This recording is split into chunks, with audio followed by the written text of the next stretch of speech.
ही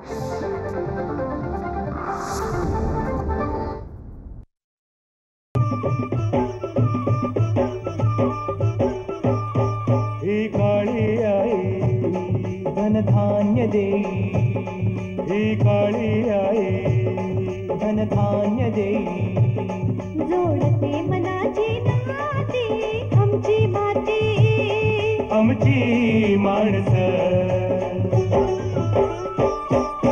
आमची माती, आमची माणसं, आमची माती, आमची माणसं, आमची माती, आमची माणसं, आमची माती, आमची माणसं.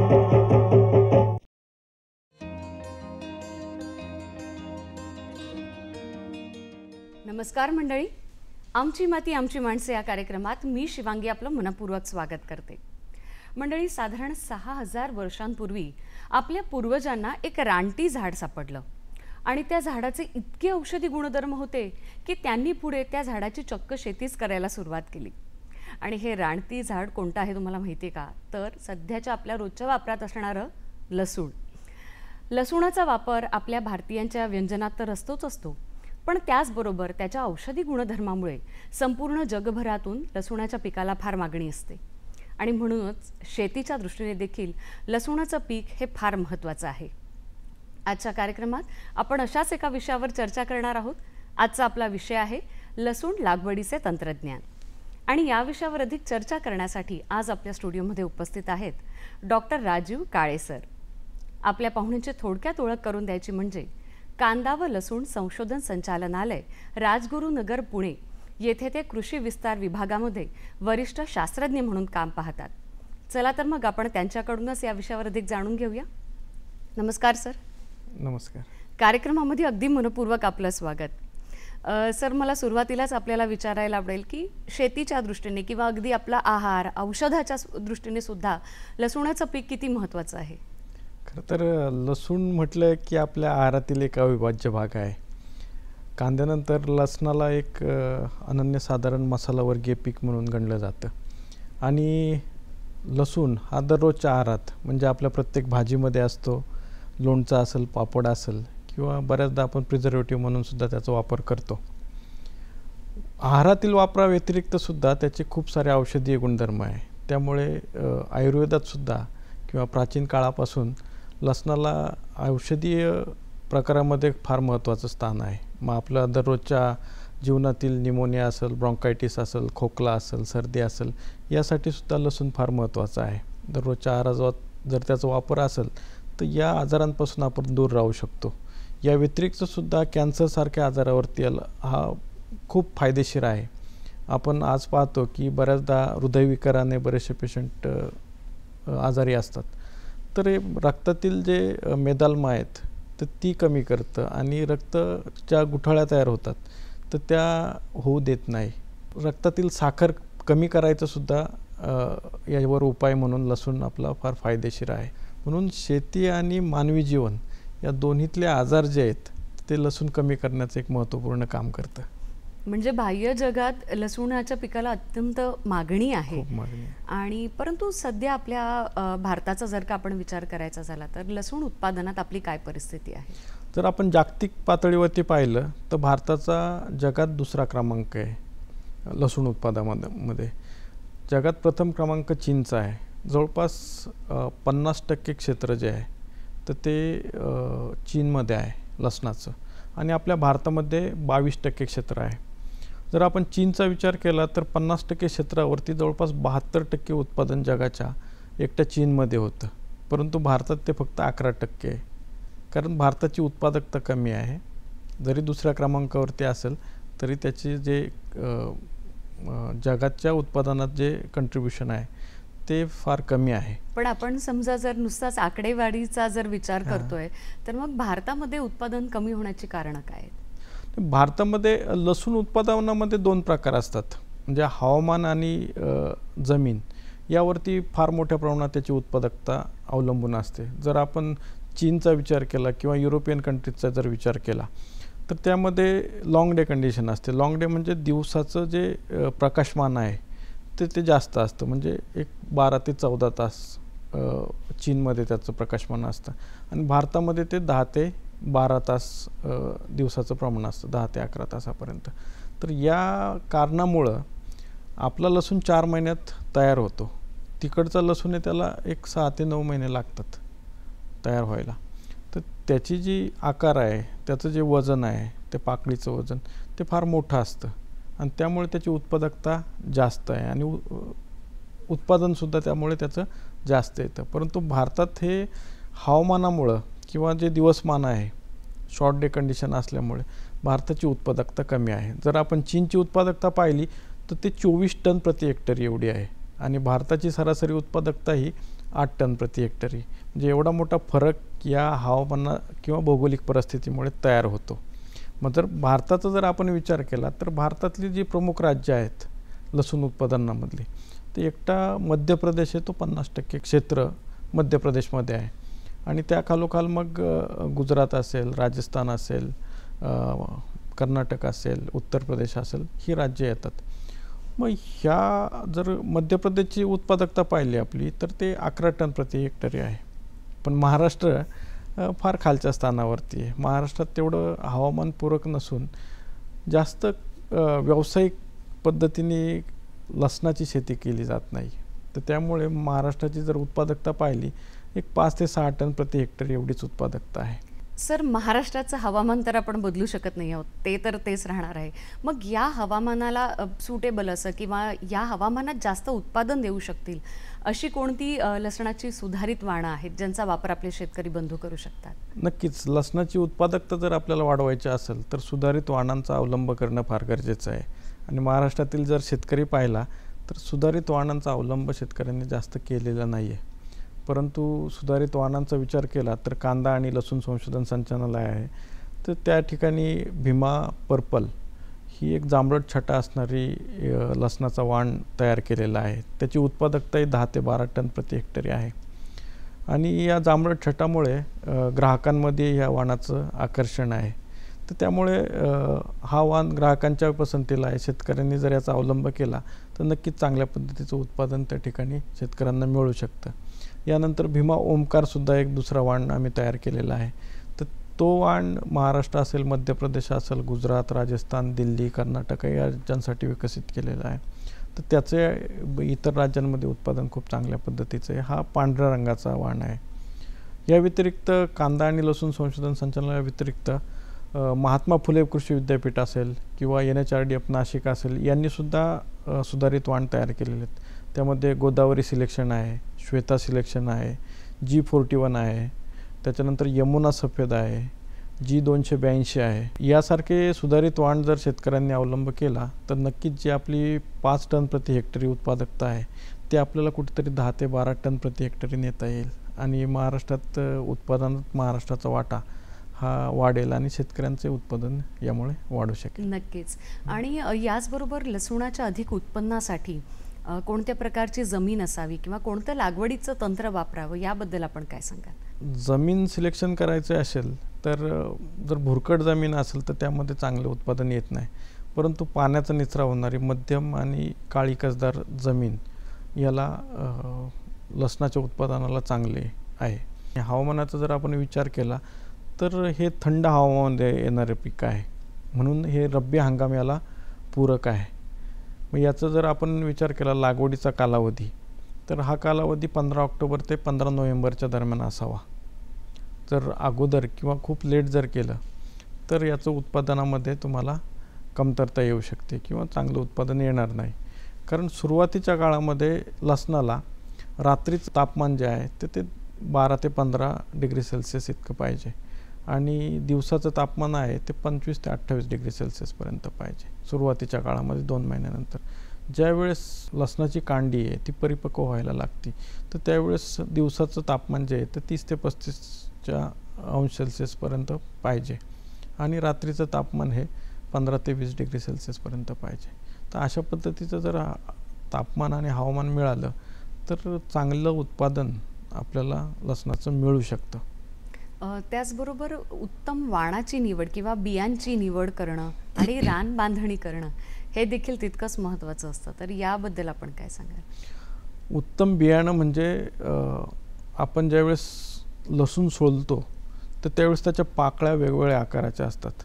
मग ज्यावेळेस बियाण्यासाठी आपण पाकळ्यांची निवड करतो त्यावेळी मोठी पाकळी जी असेल तर तीच निवड करावी. ती विषाणूमुक्त पाहिजे किंवा रोगमुक्त पाहिजे. अशी पाकळी जर लावली तर चांगलं उत्पादन येऊ शकतं. मग त्या आपल्या महाराष्ट्रात ज्या पद्धतीने काय लसणाचं उत्पादन होतं तर ती पाकळी साधारणपणे 1 ते 1.5 ग्रॅमपर्यंत एक पाकळीचं वजन पाहिजे. ती एक आदर्श आपण मानून चालू शकतो. आणि ही जी लागवड करताना पोचट झालेले किंवा बुरशीयुक्त असतील असे पहिले निवडून काढायचे. छोटी जर पाकळी असेल तर ती लेट म्हणजे उशिरा त्याचं जर्मिनेशन होऊन उशिरा परिपक्व होते. त्यामुळे एकसारखा कालावधी लसूण उत्पादनात राहत नाही. म्हणून एकसारख्या आकाराची आणि मोठ्या आकाराच्या पाकळ्या आपल्याला निवडणं गरजेचं आहे. त्यात चांगल्या वाणाच्या असाव्या. आणि बियाणं सिलेक्शन करताना चांगल्या पद्धतीचं निवड करून त्याची जी टोकन पद्धत आहे तर ती आपण त्याच्या मुळाची बाजू आहे ती खाली आणि शेंड्याची बाजू आहे ती वरती ठेवावी. जर आपण आडवे किंवा विरुद्ध दिशेने जर त्याची लागवड केली तर त्याची उगवण व्यवस्थित होत नाही. म्हणून आणि ज्यावेळेस लागवड करतो आपण तर त्यावेळेस त्याचं जे अंतर आहे ते फार महत्त्वाचं आहे. मग त्याला 10 बाय 15 सेंटीमीटरच्या अंतरावरती त्याची लागवड केली पाहिजे. म्हणजे 15 सेंटीमीटरच्या अंतरावरती खुरपीच्या साहाय्याने आपण जर रेषा ओढल्या आणि 10 सेंटीमीटरच्या अंतरावरती त्याची जर लागवड केली आपण तर एक चांगल्या पद्धतीचं आपल्याला प्लांट पॉप्युलेशन त्याच्यात मिळू शकतं आणि उत्पादनही वाढू शकतं. आणि ज्यावेळेस लागवड करायची रानबांधणीचं तुम्ही जसं म्हणला की रानबांधणी करताना शेतकरी सपाट वाफ्यावरती बऱ्याचदा लागवड करतात. जर उताराची जमीन असेल तर ते 2 बाय 4 मीटर अंतराचा तो सपाट वाफा असावा. जर सपाट असेल जमीन तर ते 2 बाय 8-10 मीटरचा तो सुद्धा वाफा चालू शकतो. परंतु आमचं जी शिफारस आहे तर ती गादी वाफ्याची असते. कारण गादी वाफ्यावरती जमीन भुसभुशीत राहून कांडीची वाढ गड्ड्याची वाढ ती चांगली होते. म्हणून एक 15 सेंटीमीटर उंचीचा 1.2 मीटर रुंदीचा आणि गरजेनुसार 40 ते 60 मीटर लांबीचा गादी वाफा जर केला आणि त्यावरती ड्रीपच्या 2 लॅटरल जर टाकल्या तर ड्रीप आणि गादी वाफा पद्धत जर वापरून आपण लसणाचं उत्पादन घेतलं तर खूप चांगलं असं उत्पादन आपल्याला त्यातून मिळू शकतं. आमची माती आमची माणसं. पाणी नियोजन आणि अन्नद्रव्य घटक आहेत ते ह्या पिकांना कसं पोचवतात? साधारणपणे रब्बी हंगामामध्ये आपण सपाट वाफ्यांमध्ये जर पाणी द्यायचं ठरलं तर एक 12 ते 15 पाण्याच्या पाळ्या लागतात. सुरुवातीच्या काळामध्ये एक 3 ते 4 दिवसांनी एक आळवणी म्हणून पाणी आपण देतो. त्यानंतर डिसेंबर-जानेवारीपर्यंत एक 8 ते 10 दिवसांनी पाण्याची पाळी देणं गरजेचं आहे. आणि त्यानंतर थोडीशी लवकर द्यायची कारण तापमान वाढतं. म्हणून एक 12 ते 15 पाळ्या पाण्याच्या द्यायच्या. जर तुम्ही ठिबक सिंचनाचा वापर करत असाल तर तुम्हाला एक दिवसाआड किंवा 2 ते 3 दिवसानंतर अर्धा ते 1 तास जरी ठिबक सिंचन चालवलं तरी तेवढं पाणी त्याला पुरेसे आहे. म्हणजे जर पाट पाण्याने आपण जर पाणी दिलं तर जवळपास 70 ते 80 हेक्टर सेंटीमीटर एवढं पाणी त्याला लागतं.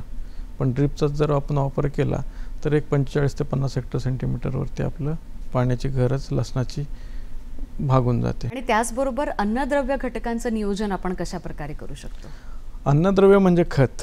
जसं मनुष्याला अन्न लागतं तसंच टॉनिक म्हणू शकतो आपण.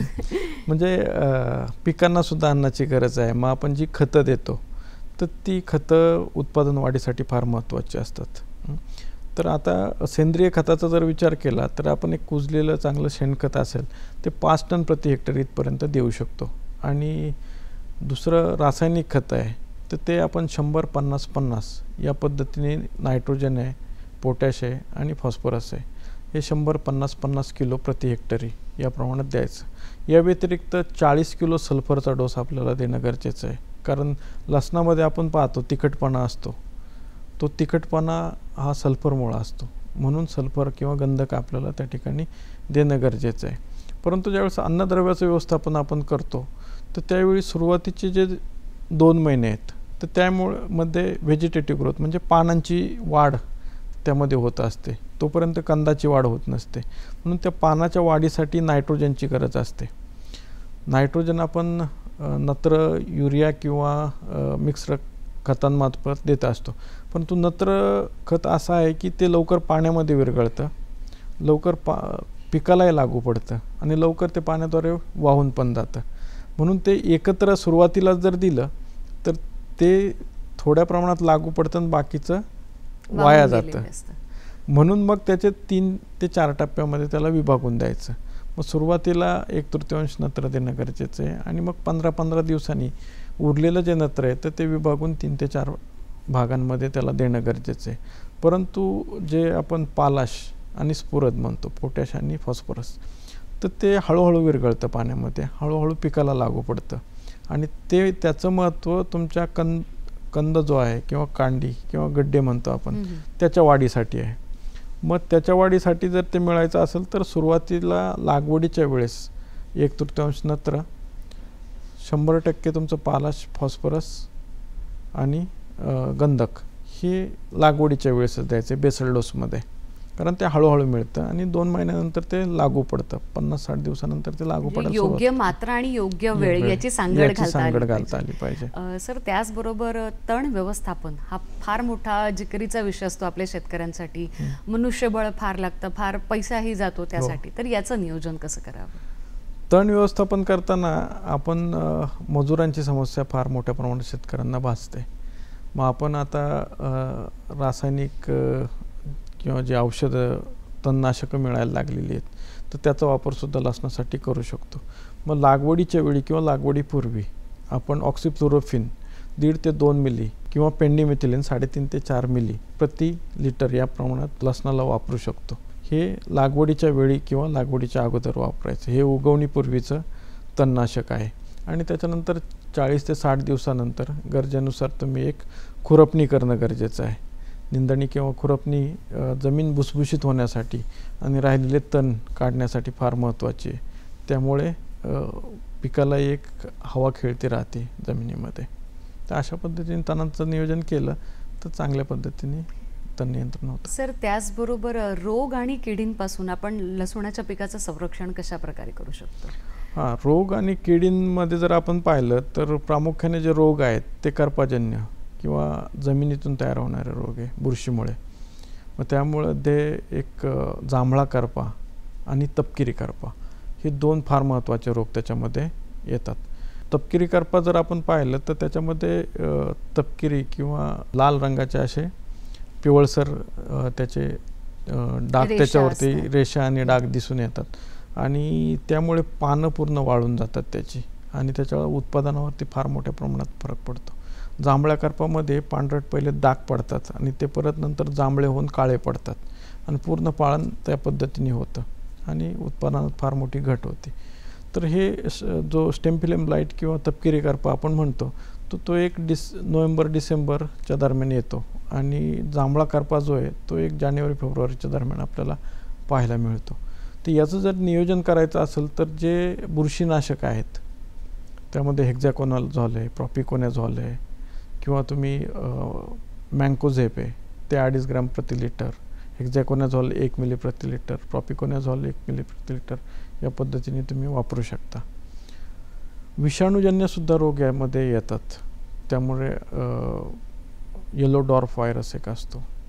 तर त्यामुळे हा व्हायरस कंट्रोल करणं फार जिकिरीचं असतं. पण तो कंट्रोल करायचा असेल तर जे थ्रिप्स आहे त्याला फुलकिडे म्हणतो आपण, ही कीड ती प्रामुख्याने या पिकामध्ये आढळते. फुलकिडे हे पॉलिफेगस असतात म्हणजे वेगवेगळ्या पिकांवरती आढळतात. बाकीचे जे भाजीपाला पिकं आहेत तर त्या पिकांवरतून ते परत लसणावरती सुद्धा येऊ शकतात.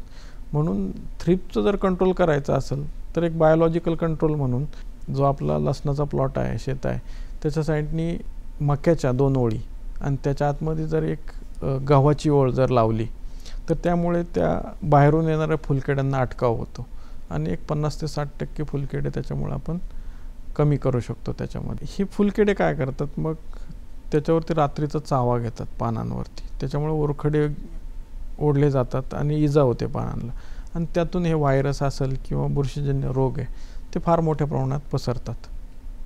यासाठी फुलकिड्यांचं नियंत्रण करायचं असेल तर ते एक कुंपण म्हणून आपण ते वापरतोच, परंतु रासायनिक जे आपली औषधं आहेत तर त्यामध्ये आपण फिप्रोनिल 2 मिली प्रति लिटर किंवा प्रोफेनोफॉस असेल ते 2 मिली प्रति लिटर या पद्धतीचं किंवा कार्पोसल्फान 1 मिली प्रति लिटर या पद्धतीने तुम्ही फवारणी घेऊ शकता. आपण जी शिफारस करतो तर ती रोग आणि किडीसाठी एकत्रित फवारणी घेणं गरजेचं आहे. कारण एक बुरशीनाशक आणि एक कीटकनाशक आणि त्यामध्ये अजून स्टिकर एक टाकायचा, कारण याची पानं चकचकीत आणि गुळगुळीत असतात. तर त्याच्यावरून जे फवारणी केलेलं औषध आहे ते ओघळून जातं, निचरा होऊन जातो त्याचा. तर त्यामुळे स्टिकरचा वापर करणं गरजेचं आहे. मग जे मी तुम्हाला बुरशीनाशक सांगितली आणि कीटकनाशक सांगितली त्याची आलटून पालटून फवारणी करणं गरजेचं आहे. एक औषध ज्यावेळेस मारतो आपण तेच औषध परत रिपीट करायचं नाही. 2-3 प्रकारच्या 2-3 वेळा 15-15 दिवसाच्या अंतराने आपल्याला ते फवारणी करणं गरजेचं आहे. आमची माती आमची माणसं. लसूण खरं तर हे कंदवर्गीय एक पीक म्हणूया आपण, म्हणजे तसं पाहायला गेलं तर नाशिवंत आहे. मग त्याची काढणी आणि साठवणूक याचं नियोजन कसं करावं? लसणाचा काढणीचा कालावधी जर आपण पाहिलं तर लागवडीनंतर हे साधारणतः 120 ते 150 दिवसानंतर काढायला येतं. मग वाणानुसार त्याचे कालावधी वेगळा असतो किंवा हवामानानुसार त्याचा कालावधी वेगळा असतो. परंतु लसणाचा काढणीचा कालावधी जर पाहिला आपण तर लसूण परिपक्व झाल्यानंतर लसणाच्या मानेवरती एक गाठ तयार होते आणि तो एक सिम्पटम असतो किंवा साईन असतं की ते आता काढणीला आलं आहे. त्यावेळेस पानं पिवळी व्हायला लागतात आणि मान थोडी पडायला लागते, तर त्यावेळी लसूण काढायचा. लसूण काढताना पूर्ण पात किंवा मान वाळून द्यायची नाही, नाहीतर ते तुटून परत मग खुरपीच्या साहाय्याने किंवा कुदळीच्या साहाय्याने आपल्याला काढावे लागते. मग याच्यामुळे ओलसर पात असताना तो उपटून घेणं गरजेचं आहे. ज्यावेळेस आपण उपटतो तर त्यावेळेस 10-15 दिवस तो सावलीत सुकवायला पाहिजे. काही भागांमध्ये जर आपण पाहिलं गुजरात किंवा मध्य प्रदेशमध्ये काही शेतकरी त्याची गड्डी बांधून जमिनीमध्ये पुरून ठेवतात 10-15 दिवस आणि नंतर स्टोरेजमध्ये टाकतात. याच्यामुळे काय होतं की चांगल्या पद्धतीने त्याचं क्युरिंग होतं आणि त्याच्या वेण्या बांधून नंतर आपलं स्टोरेजमध्ये ठेवायचं आहे. जशा आपण कांदा चाळी आहेत त्याच पद्धतीने स्टोरेज स्ट्रक्चर या लसणाचं सुद्धा असतं. फक्त लसूण आपण काय करतो की पात कापत नाही. लसणाचं ज्या वेण्या बांधतो त्याच्यामुळे त्याचा एक गड्डा तयार होतो आणि तो गड्डा आपल्याला वर्तुळाकार आकारामध्ये ठेवायचा आहे. म्हणजे जवळपास 4 फूट व्यासाचा एक आपण जर वर्तुळ केला आणि त्यामध्ये पात आतमध्ये आणि लसणाच्या जे गड्डे आहेत कांडे आहेत त्या बाहेरच्या साईडने असा गोलाकार जर आपण रचून ठेवला 4 फुटापर्यंत, वरचा व्यास 3 फूट आणि खालचा व्यास जो आहे त्या वर्तुळाचा 4 फूट, अशा पद्धतीने केला तर कोसळत नाही.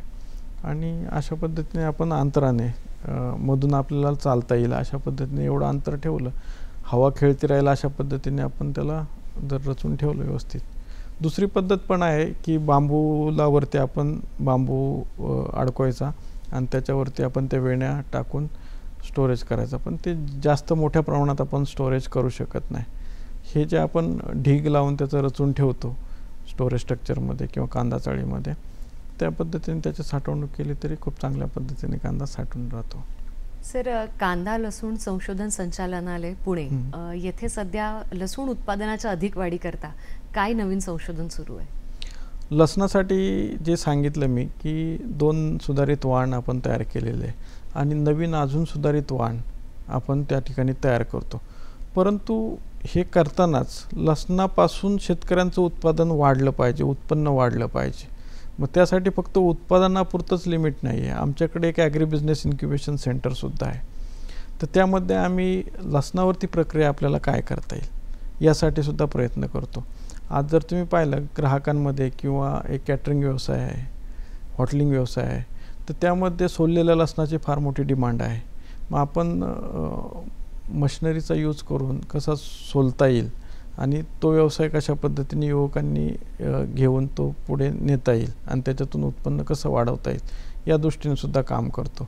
या व्यतिरिक्त फर्मेंटेड गार्लिक आहे, म्हणजे काळा लसूण आहे जो 1 ते 2 महिने आपण त्याला फर्मंट करतो.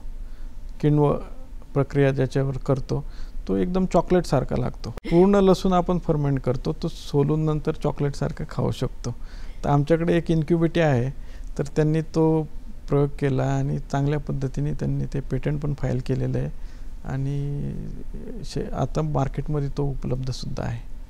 तर अशा पद्धतीने. आणि या व्यतिरिक्त जर आपण गुजरातमध्ये पाहिलं तर गुजरातमध्ये डिहायड्रेशन इंडस्ट्री फार मोठ्या प्रमाणात आहे. मग याचा एक्सपोर्ट जो डिहायड्रेटेड गार्लिक किंवा आपण निर्जलीकृत करून आपण जो गार्लिक तयार करतो तर त्याच्यामध्ये त्याचे फ्लेक्स असतील, काप असतील किंवा पावडर असेल, याची मागणी युरोपात खूप मोठ्या प्रमाणात आहे. मग आपला जो लसूण आहे तर त्याला आपण वाळवला आणि त्याला जर एक्सपोर्ट केला तर त्याच्यापासून सुद्धा खूप मोठ्या पद्धतीने आपल्याला परकीय जे चलन आपण म्हणतो तर ते मिळू शकतं. म्हणजे लसणाचं पीक म्हणजे ते स्वतः तर खूप औषधी आहेच, पण शेतीच्या दृष्टीने देखील आपल्या शेतकरी बंधूंना ते फार फायद्याचं ठरू शकतंय. सर, जाता जाता काय संदेश द्या? शेतकऱ्यांसाठी जर मी सांगायचं म्हटलं तर जे सुधारित वाण आहे आणि सुधारित ज्या पद्धती आहे त्याचा अवलंब करा. कमी खर्चात अधिक फायदेशीर शेती आणि अधिक उत्पन्न देणारी शेती जर केली तर तुमचा शेतीतून मिळणारा जो नफा आहे तो फार मोठ्या प्रमाणात वाढू शकतो. बाजारभावाच्या आधारित शेती करा, त्याचं आकलन करून शेती करा. आणि युवकांना संदेश देईल की तुम्ही जर दुय्यम शेती म्हणजे सेकंडरी ॲग्रिकल्चर ज्याला म्हणतो, तुमच्या उत्पादनावरतीच प्रक्रिया करा आणि त्यातून ग्राहकांच्या पसंतीची प्रोडक्ट्स जर तयार केली तर त्यातून खूप मोठ्या प्रमाणात तुम्हाला नफा मिळवता येईल. तर असं उत्पादन प्लस प्रक्रिया याची जोड देऊन जर तुम्ही केलं तर चांगल्या पद्धतीचं उत्पादन आणि लसणाच्या शेतीतून नफा तुम्हाला मिळू शकतो आणि भारताची जी लसणाची उत्पादकता आहे तीसुद्धा यामुळे वाढेल. नक्कीच सर, आपण केलेल्या मार्गदर्शनाचा शेतकरी बंधू विचार करतील. आज आपण आमच्या कार्यक्रमात आलात, अत्यंत मोलाची अशी माहिती दिली, याबद्दल आपले मनपूर्वक आभार. धन्यवाद.